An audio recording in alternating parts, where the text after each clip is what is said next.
Bonjour à tous et bienvenue sur le JT du Coin, l'émission qui récapitule les actus crypto récentes et qui est sponsorisée aujourd'hui par Google. La semaine dernière, on avait parlé de Zcash, cette crypto anonyme qui a vu son prix s'envoler au cours du dernier trimestre de 2025, essentiellement à cause de quelques influenceurs connus parmi lesquels Arthur Hayes, le créateur de la plateforme de trading BitMEX. Ce mardi, il a de nouveau mentionné le Zcash dans un article de blog où il déclare que l'année 2026 sera l'année de l'anonymat. De mon côté, j'avais espéré que ça serait le cas en 2022, en 2023, en 2024... Et au final, les crypto-anonymes ont stagné pendant que les gens allaient trader des jetons à base d'écureuils morts sur des blockchains totalement publiques. Mais maintenant que Hayes a acheté du Zcash à 150$, il veut évidemment que le prix continue de monter au lieu de retomber là où il était il y a quelques mois tout naturellement au vu de l'activité quasi nulle sur cette chaîne. Pas de chance pour lui, littéralement le jour après ce billet de blog, c'est-à-dire mercredi, l'intégralité des développeurs qui travaillaient sur Zcash a démissionné. Ces derniers étaient employés par l'Electric Coin Company, une société mise en place pour gérer le développement du réseau sur le plan technique. Et elle était elle-même dirigée par une association à but non lucratif baptisée Bootstrap, qui devait piloter les développeurs par exemple en leur donnant pour mission de créer Zashi, un portefeuille Zcash dont l'existence a participé à la remontée du prix. Or, cette équipe de Bootstrap avait récemment commencé à étudier la privatisation de Zashi, ce qui n'a pas du tout plu aux développeurs à l'esprit décidément cypherpunk. Ils ont donc décidé de quitter l'Electric Coin Company, mais seulement pour recréer leur propre start-up.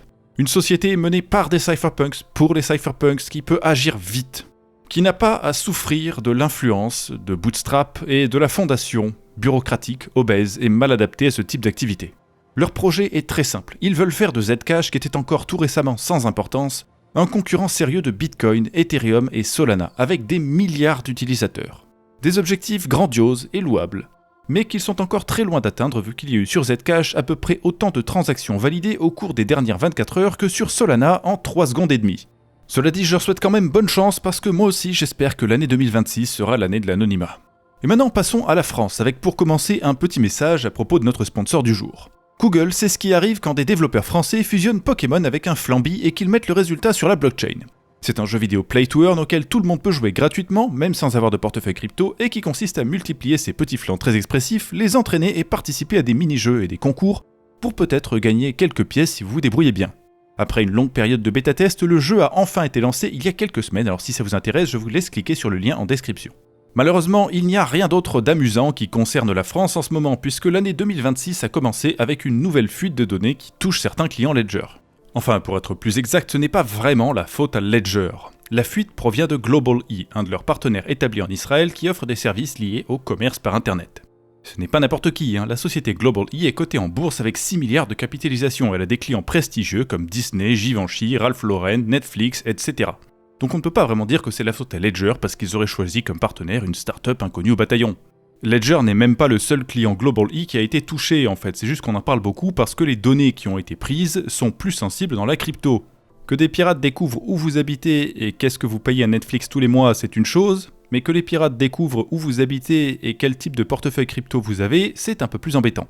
Et malheureusement, cette fuite de données concerne toutes les données qui sont passées par GlobalE, c'est-à-dire les noms, adresses postales, adresses mail, numéro de téléphone et détails des commandes. Ce qui veut dire qu'encore une fois, tous les criminels qui le souhaitent pourront acheter une base de données toute récente avec une liste de détenteurs crypto potentiels et leurs adresses. Dans le mail qu'ils ont envoyé ce lundi aux clients qui en sont victimes, GlobalE a suggéré de se prémunir avant tout contre les tentatives de phishing, mais pour les gens qui habitent en France, il vaut peut-être mieux acheter une porte blindée et des armes de défense. Car le même jour, à Manosque, une nouvelle attaque s'est produite. Vers 19h30, une femme habitant dans la commune a eu la mauvaise surprise de se retrouver face à 3 individus encagoulés et armés devant sa porte. Ils sont rentrés par la force et l'ont séquestré puis violenté pendant une demi-heure avant de repartir avec une clé USB sur laquelle se trouvait visiblement une phrase de récupération de portefeuille crypto ou autre donnée du genre, qui appartenait aux compagnons de la victime.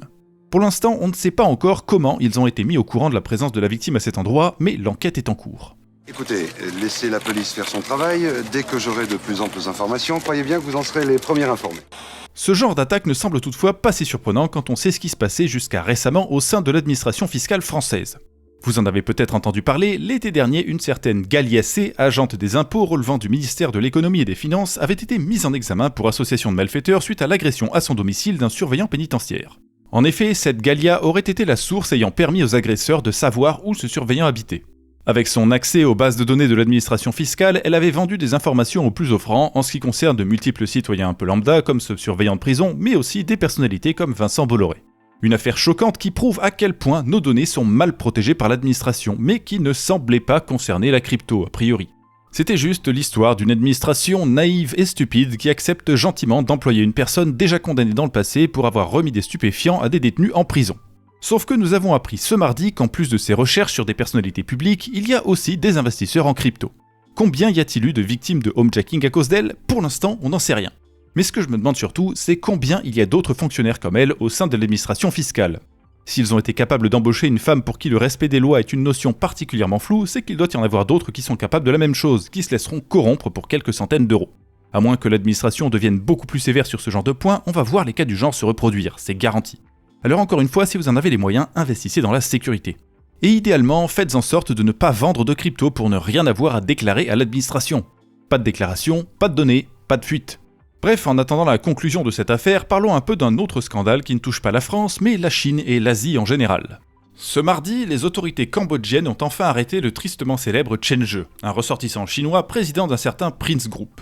Mais sous ce nom qui peut faire penser à un conte de fées se cache en fait une espèce de conglomérat mafieux pratiquant notamment toutes sortes d'arnaques par internet, le kidnapping de migrants, l'esclavage et la torture des victimes de son kidnapping, ainsi que la corruption d'un grand nombre des autorités qui auraient dû les arrêter, et notamment des autorités chinoises.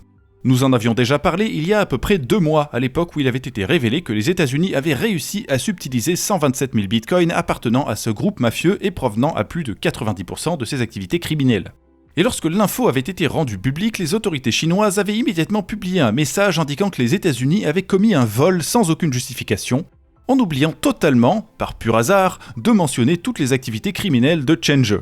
À ce moment-là, quand ils ont publié ce message, Chen Zhe était un honorable businessman qui a été injustement persécuté par les ports capitalistes américains. C'est donc particulièrement cocasse qu'à peine quelques semaines après, nous ayons appris à travers les médias chinois que Chen Zhe avait été arrêté par les autorités cambodgiennes et extradé immédiatement vers la Chine. Et cette fois-ci, quand les autorités chinoises peuvent s'attribuer le mérite de l'arrestation, Chen Zhe est qualifié de dirigeant d'un important groupe criminel lié à la fraude et au jeu d'argent. Quand les États-Unis saisissent les cryptos d'un esclavagiste mafieux, arnaqueur en série et expert en corruption, c'est du vol, mais quand ce même personnage est arrêté par la Chine, c'est justifié. Aujourd'hui, l'accusation qu'ils ont balancée il y a 2 mois ressemble donc plutôt à une crise de nerfs provenant d'une bande d'incompétents qui a la rage de ne pas avoir réussi à mettre la main sur les 127 000 bitcoins en premier et qui essaye aujourd'hui de passer cet échec sous silence en exhibant Chen Zhe comme un trophée à la télé. Et pendant ce temps-là, vous n'ignorez pas que les Américains ont été plutôt occupés avec leur petite opération militaire spéciale au Venezuela. Mais ce que vous ignorez peut-être, c'est qu'en mettant la main sur Maduro, Donald Trump pourrait également avoir mis la main sur 600 000 bitcoins. Il y a quelques jours, les podcasteurs de Whale Hunting ont indiqué qu'il existerait peut-être une réserve de bitcoins secrète gigantesque appartenant au Venezuela, ou plus exactement à Maduro et son gouvernement. L'hypothèse est la suivante. Au fil du temps, Maduro aurait pu secrètement se constituer cette réserve de 600 000 bitcoins, soit environ 60 milliards de dollars, 2 fois plus que ce que le gouvernement américain possède, de 3 manières. Premièrement, par la vente de lingots d'or d'une valeur de 2,7 milliards de dollars en 2018, qui aurait pu être converti en bitcoin entre 3 et 10 000 dollars par bitcoin. Deuxièmement, par la vente de pétrole contre du bitcoin pendant plusieurs années pour éviter les sanctions. Et troisièmement, par la saisie d'équipements de minage de crypto partout dans le pays qui avaient ensuite été utilisés par l'armée vénézuélienne pour miner de la crypto et remplir les poches de Maduro. Mais pour l'instant, tout cela n'est que spéculation. Il n'y a pas de preuves solides, et certainement pas de preuves on-chain qu'une telle réserve existe. En outre, il pense que ce système aurait été conçu par Alex Saab qui n'a pas été extradé par les États-Unis.